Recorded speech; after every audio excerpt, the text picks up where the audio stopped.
자, 이번 시간에는 철근 콘크리트 공사 시에 공사 관리하는 체크리스트들을 어떤 것들을 공사 과정에서 체크해야 되는지에 대해서 알아보도록 하겠습니다.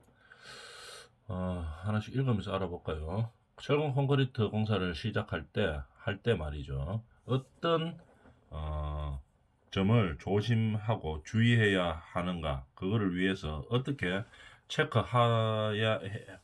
공사를 체크해야 되는가에 대해서 알아보도록 하죠. 배합 보고서에 따른 시험 성적표, 골재의 입도 시험표 등을 검사하였는가? 당연히 검사를 해야 되겠죠.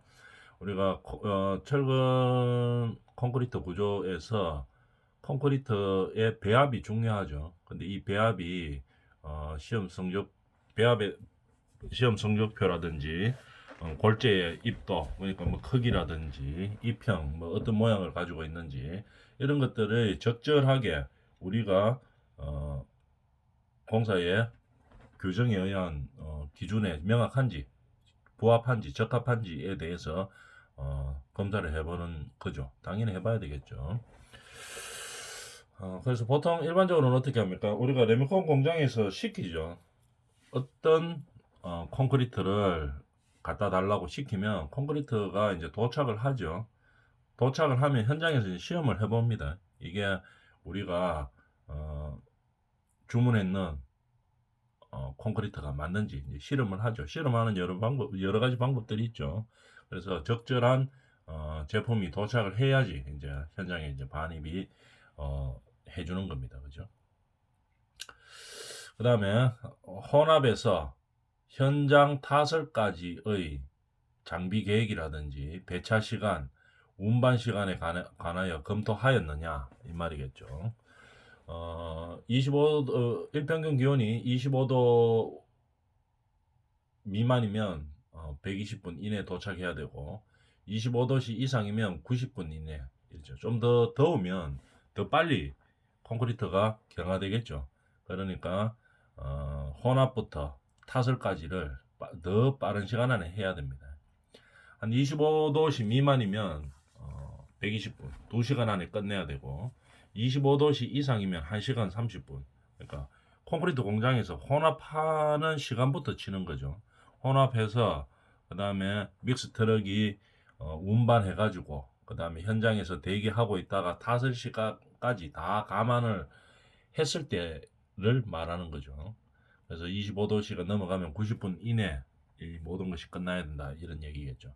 그래서 우리가 체크를 해보는 겁니다. 이 우리가 콘크리트를 주문하는 레미콘 공장이 있겠죠. 거기서 우리가 콘크리트 타설할 이 시간대에 혹시 차는 밀리지 않는가? 차 밀리면은 잘못하면 늦을 수가 있겠죠. 우리 현장에 도착할 때까지.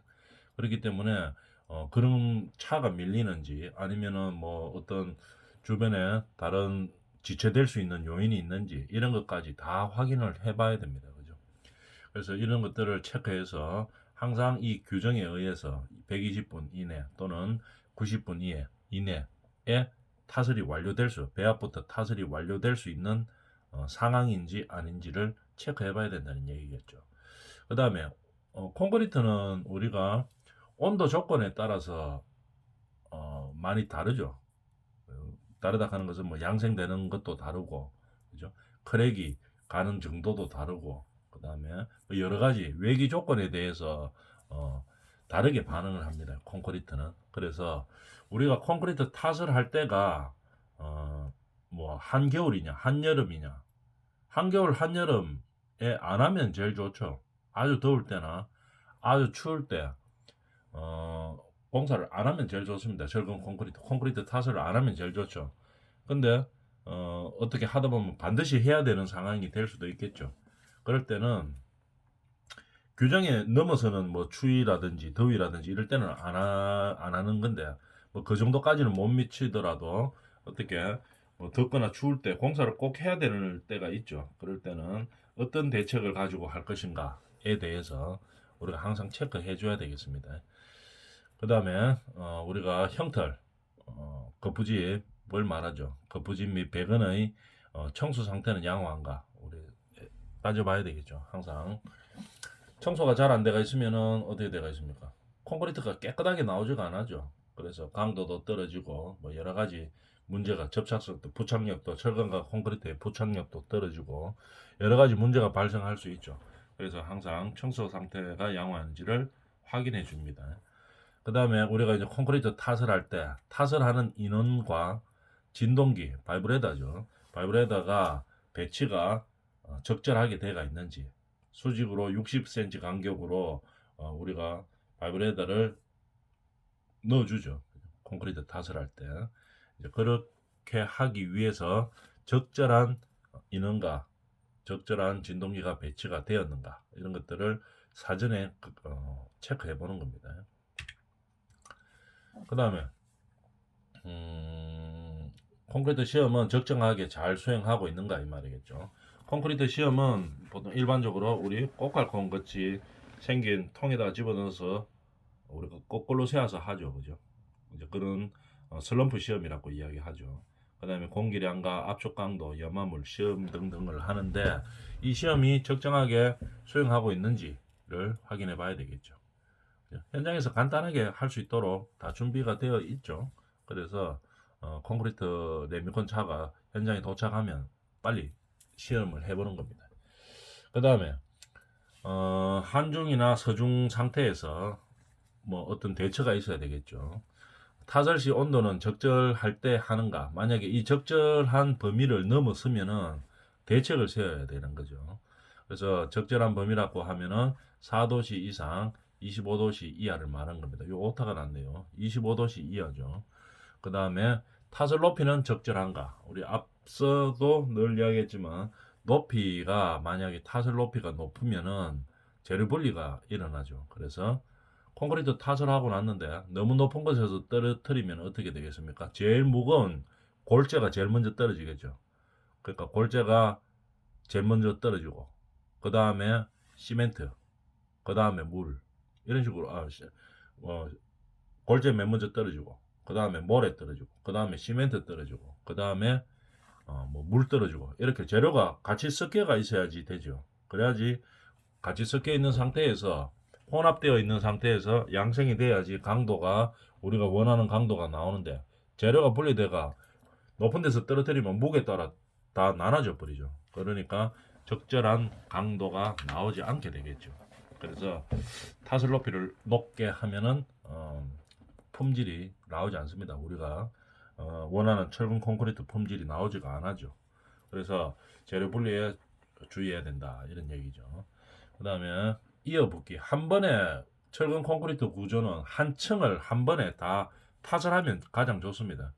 그런데 뭐 여러 가지 상황에서 그렇게 한꺼번에 못 칠 때가 있죠.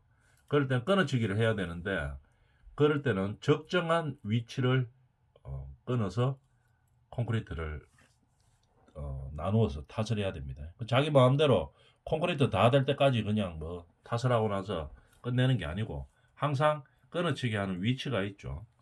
보하고 슬래브는 어디에? 하중을 고려해서 하는 거죠.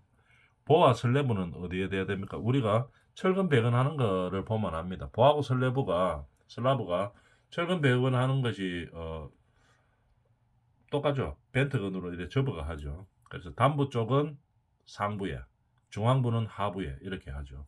그래서 응력을 고려하면 보나 슬라브에서 이어치기를 해야 되면 스팬의 중앙에서 합니다. 하중을 고려하는 거죠.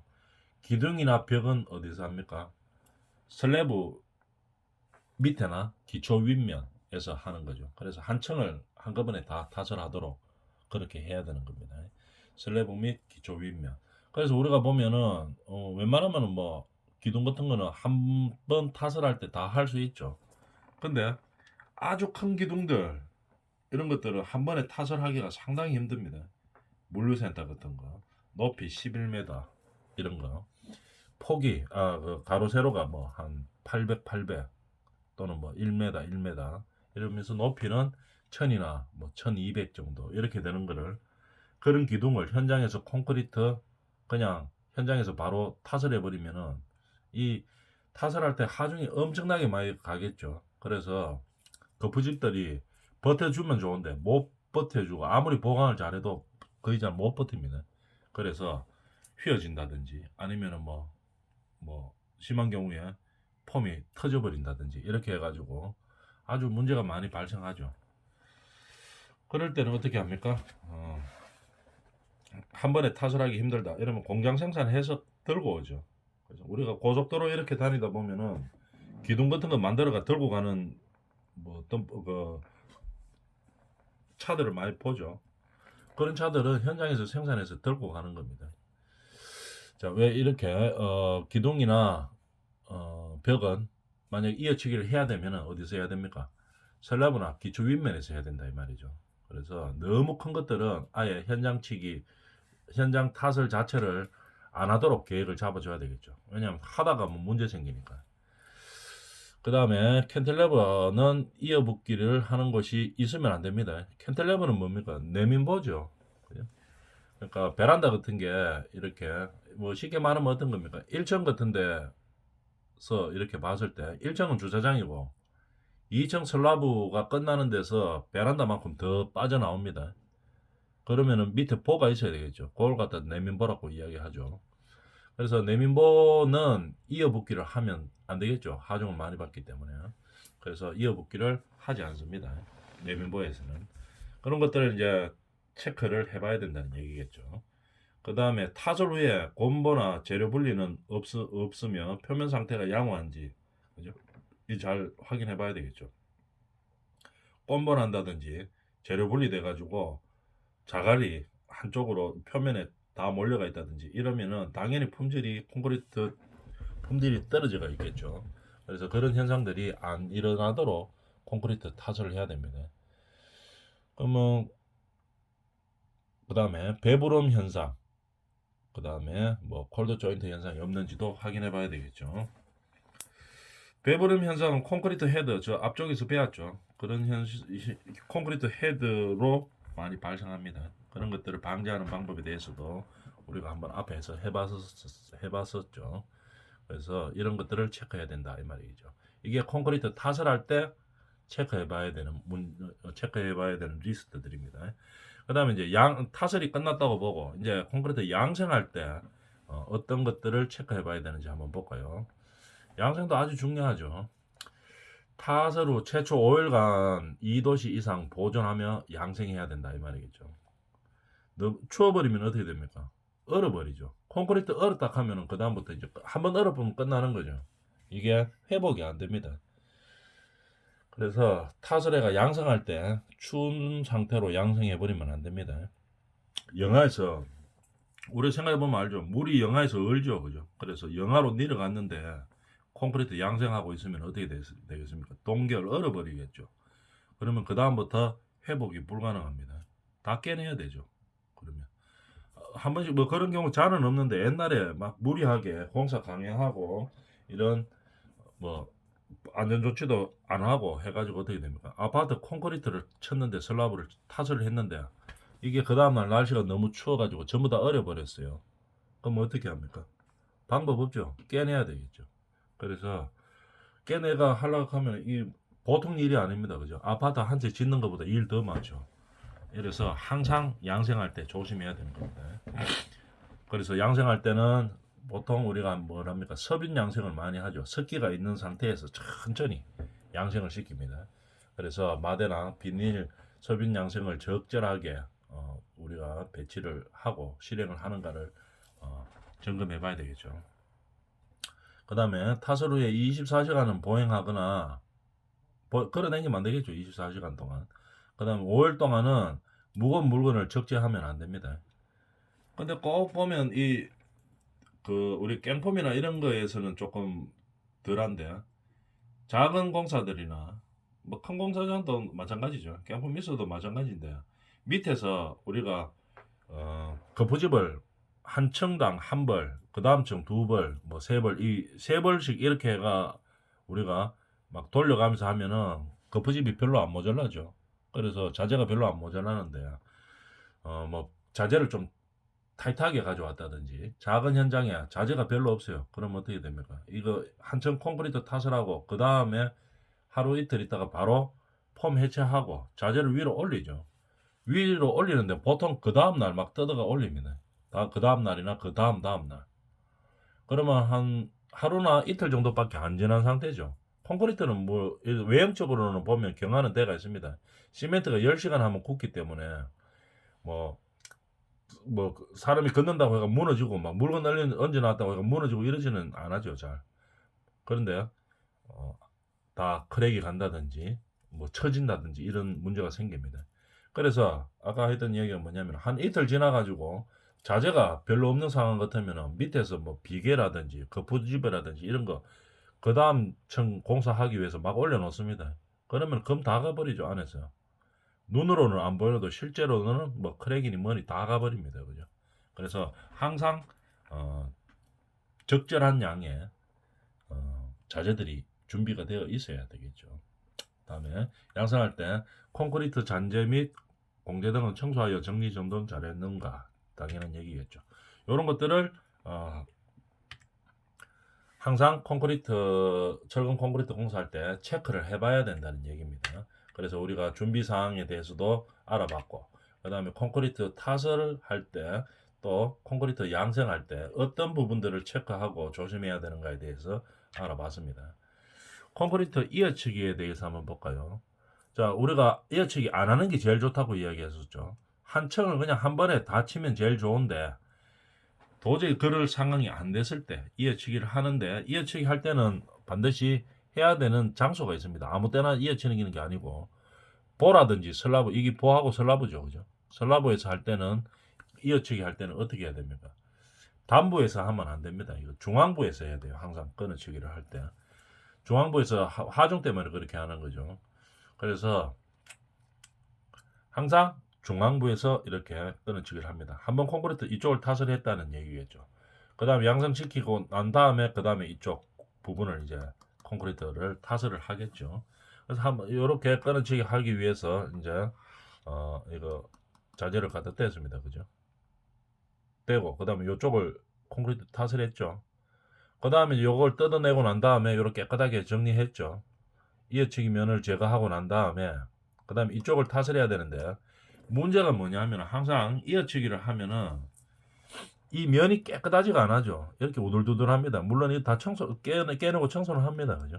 한 다음에 그 다음에 어떻게 이쪽에 콘크리트를 타설하는데, 문제는 뭐냐면은 이 틈들을 그 다음 콘크리트 타설했을 때 딱 맞게 한 번에 친 것처럼 깨끗하게 정리가 안 되죠. 반드시 이어서 무슨 문제가 생기겠습니까? 물이 새겠죠. 이쪽에 이어치기를 하게 되면은 요 사이로 틈새로 물이 다 셉니다.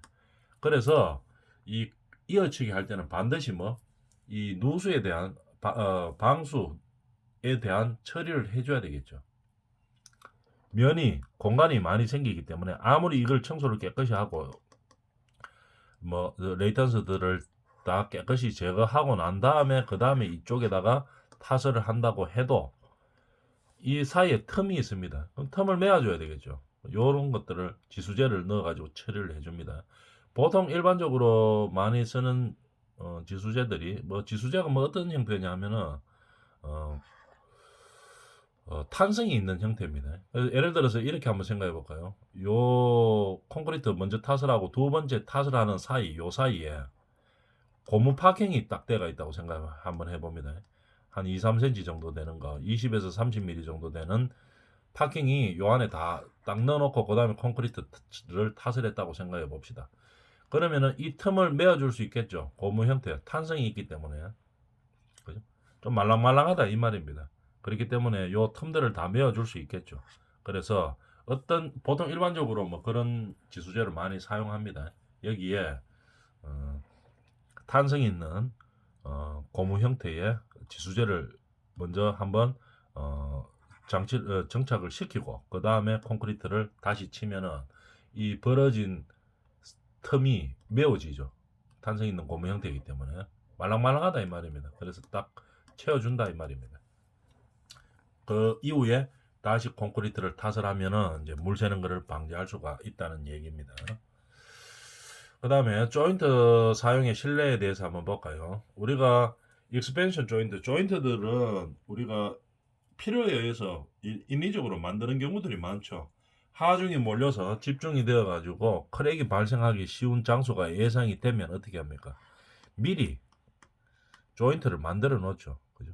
그래서 이 조인트, 이거 이제 그림이죠. 여기는 주차장일 때 여기에 이제 하중이 발생할 거라고 예상이 되기 때문에 미리 조인트를 만들어 주는 겁니다.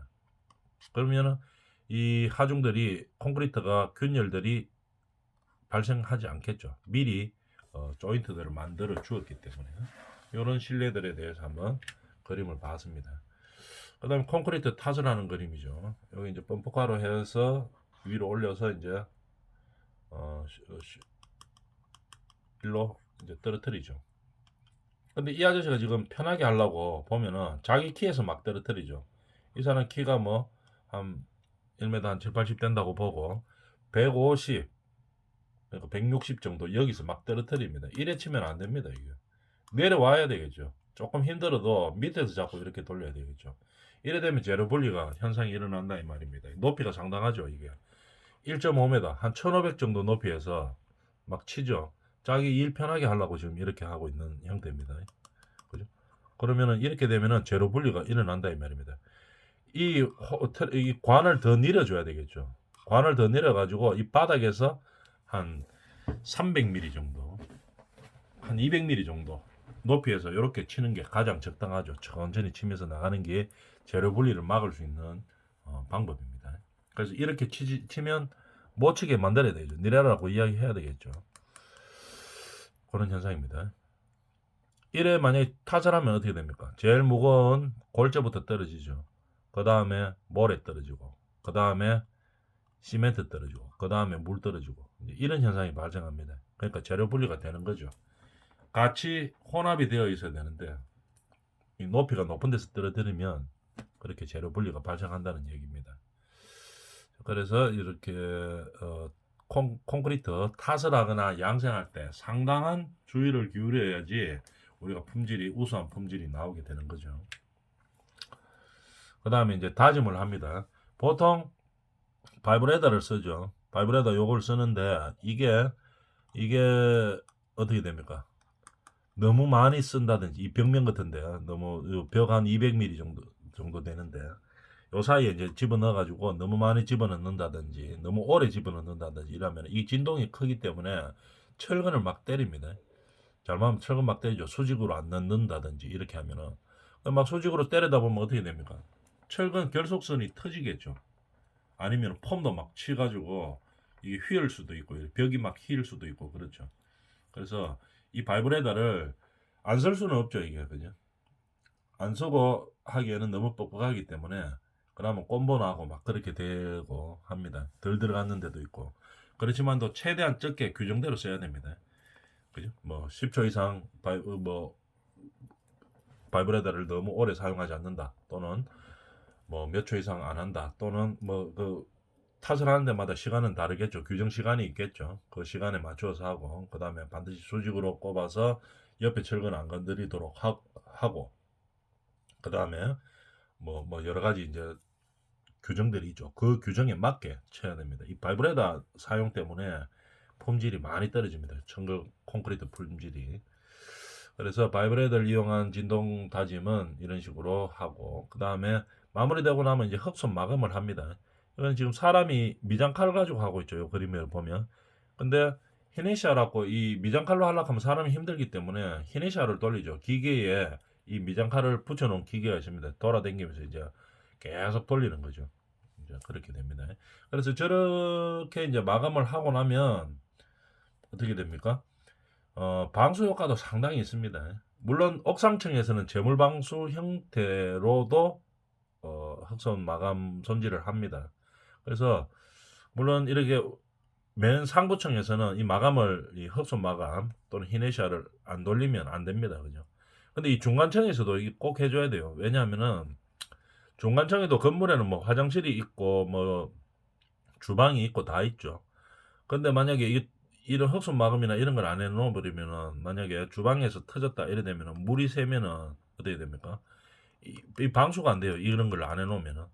그럼 나중에 이제 잡을 때까지 뭐 물이 샜는지는 알죠. 알아서 그 다음에 이제 설비가 와서 그걸 뜯어가지고 공사를 새로 해놓겠지만 그거 오기 전까지 밑으로 물 다 셉니다. 밑에 중에 피해들이 상당히 많죠. 그리고 이 흑손 마감을 해놓으면 균열이 덜 작게 발생하죠. 그런 목적에서 흑손 마감을 하는 겁니다.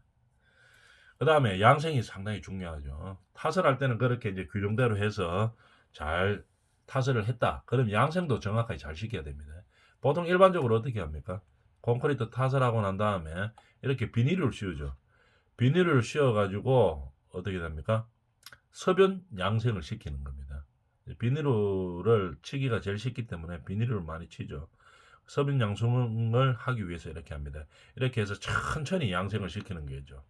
햇볕에 바짝 말라버리면 어떻게 됩니까? 이거 크랙 다 갑니다. 그래서 여름 같은 날 아주 더울 때 콘크리트를 타설했다. 그럼 어떻게 됩니까?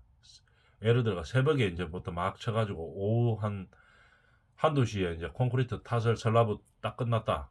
그 다음 날 딱 이제 그 다음에 양생을 비닐로도 안 덮고 그냥 뭐 콘크리트 다 쳤다고 뭐 어디 가가 이제 일찍 퇴근해가지고 놀고 막 그래 됐다. 어떻게 됩니까? 그 다음 날 와보면 여 슬라브 전부 다 균열 다 가가 있습니다. 그래서 이게 만약에 꼭 한여름에 쳐야 되면은 어느 시간대에 쳐야 되겠습니까? 점심때 시작해가지고 저녁에 끝나도록 해야 됩니다. 그죠? 끝나는 시간이 저녁이라 해야 돼요. 그래야지 마감하고 선선하죠. 선선하기 때문에 이런 크랙들이 좀 덜 적게 갈 수 있는 거죠. 그래서 이런 콘크리트 타설이나 양생을 할 때 그 타설할 때의 외기 조건들도 상당히 고려해서 우리가 체크해 봐야 된다는 얘기들 앞쪽에서 해봤었죠. 양생할 때는 이렇게 비닐이나 보온도계 같은 거를 덮어주죠. 그래서 항상 천천히 서빈 양생할 수 있는 조건을 갖추도록 하는 겁니다. 분리등은 그 다음 시간에 해보도록 하겠습니다.